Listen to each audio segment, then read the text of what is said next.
ছোটবেলার কিছু সিক্রেট বলেন, লাইক বাবার পকেট থেকে টাকা মারা হয়েছে কিংবা অন্য কিছু? বাবার পকেট থেকে হয় নাই, বাট হচ্ছে দাদি, আমার যে গ্র্যান্ড মাদার ছিল, আমি তাকে মা ডাকতাম। সো আমি একদম ছোটবেলা থেকে তার সাথে অনেক বেশি ক্লোজ ছিলাম, আমার বাবা মায়ের চাইতে বেশি। সো তার কাছ থেকে মাঝে মাঝে নেওয়া হয়েছে। সুইট। তো মাসে আপনার ইনকাম কত, সত্যিটা বলবেন?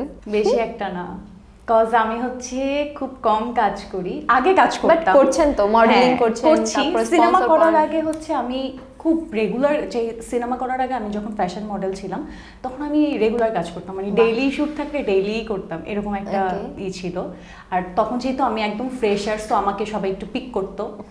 আর এখন যখন আমি সিনেমা করার পর থেকে আমি একটু কাজের ক্ষেত্রে একটু চুজি হয়েছি, হ্যাঁ একটু সিলেক্টিভ কাজ করছি, বা বাজেট ফ্রেন্ডলি, একটা বাজেটেরও ইস্যুস থাকে অনেক কাজে। সো এই সব কিছু মিলিয়ে একটু কাজটা কম করা হচ্ছে। আচ্ছা, তো একটা ডিজিট বলে দেন, আপনার অডিয়েন্স জানতে চাইতো। 1.5-2 লাখ টাকা।